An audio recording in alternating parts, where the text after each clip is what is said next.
Hey guys, today we are going to be talking about culture shock.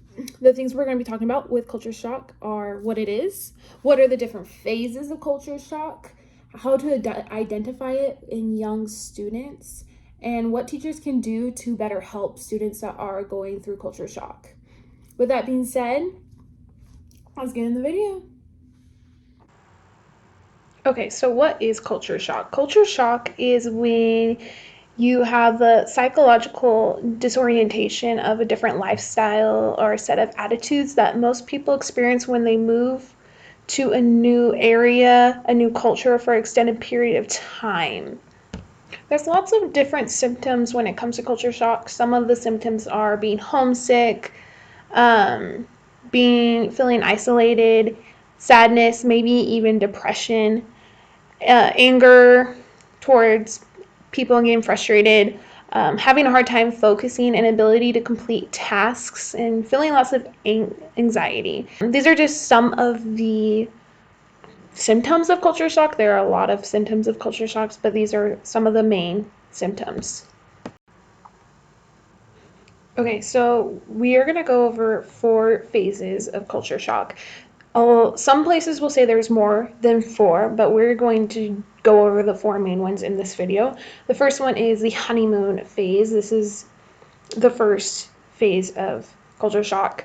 And then the second phase is called the negotiation phase. And this is when culture shock really starts taking a hit. And then the next phase is the adjustment phase. And then last is the adapting phase. This is where you're starting to adapt to the culture.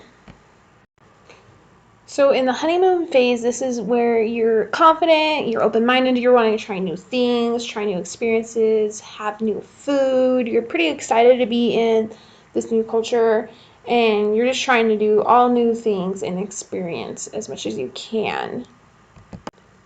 The next phase is the negotiation phase, and this is where people will start to feel anxiety and frustration. This is about after a month or two of living in that culture. Differences in public hygiene might frustrate you. Some might feel uncomfortable with how people do certain things.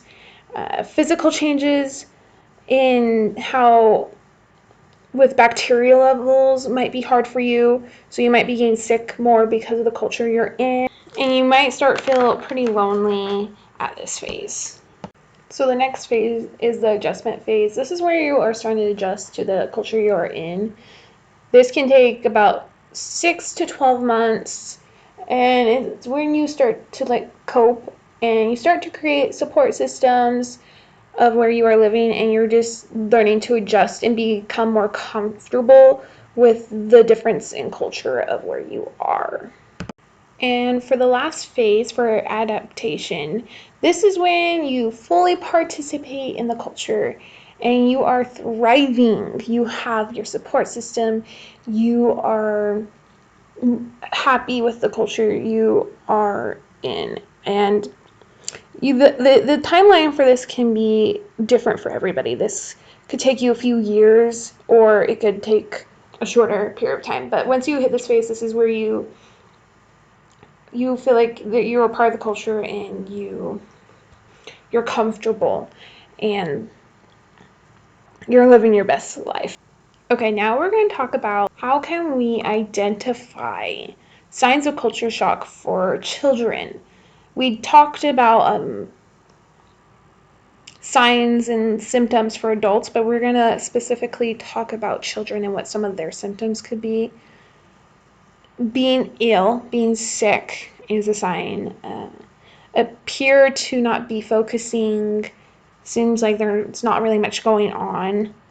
Or it could be also the opposite. They could be extremely active. They have a hard time controlling emotions. They get frustrated easy, or they get sad, or very happy, or just having a hard time controlling those emotions. They can't focus. They can't even listen sometimes. And even in their own home, they could be having a hard time focusing. Difficult eating. If they're not eating, that is a sign of culture shock. If they're avoiding eye contact with you, They might be dealing with a lot of separation anxiety from parents. That might be really hard for them to separate from family, loved ones, and they're not playing with other kids. Could be another sign of culture shock. This could also be hard if parents could be distant from their child. Maybe their parent is also going through culture shock, and if their parent is going through a hard time with culture shock and isn't coping with it super well, that could have an impact on the student as well.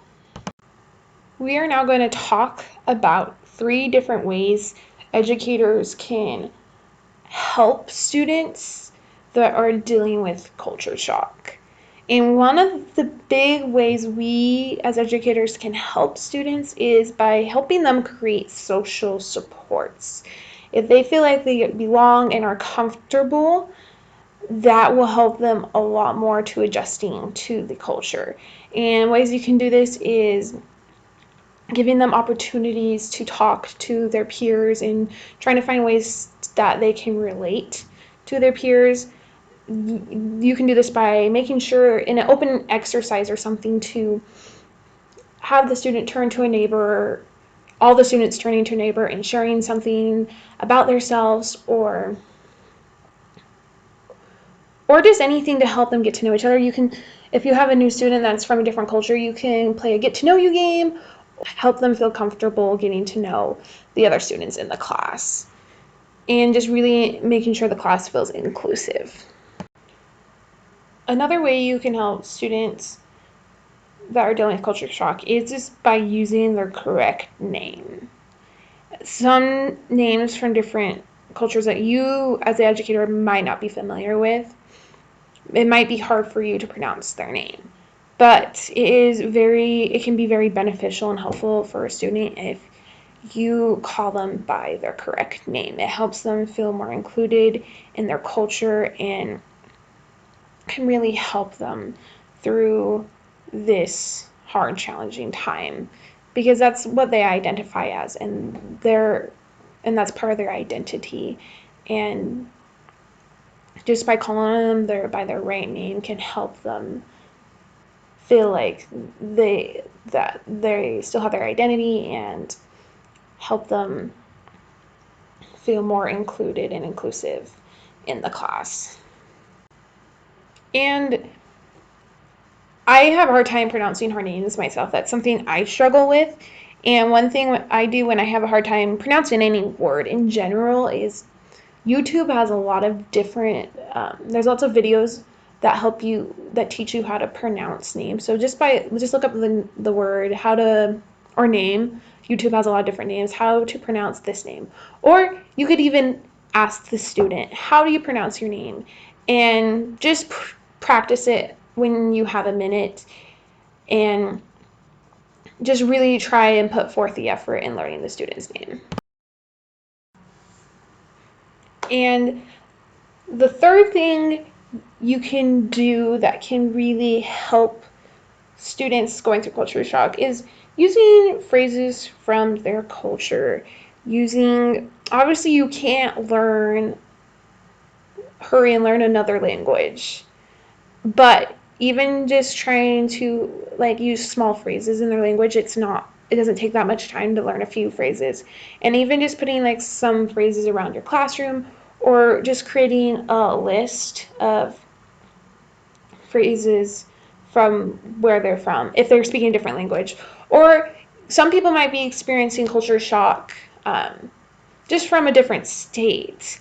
But so this tip is mainly for students that are from a different culture that has a different language. So if you do have a student that is going through something like that, just having different phrases can really help that student transition into the different culture. So that way they have some things they are familiar with, and that it isn't so different from what they are used to. Just those few familiar phrases can really help and support the student. And those are the 3 main ways to help students that I have come up with from the different articles I have read. But there's a few other things I want to add as well. by keeping just a calm, organized environment and having routine can really help the student, so that way they know what to expect and they're not guessing, can really help them feel not as anxious.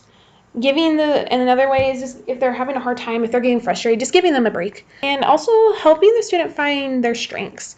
Telling them, hey, I noticed you are really good at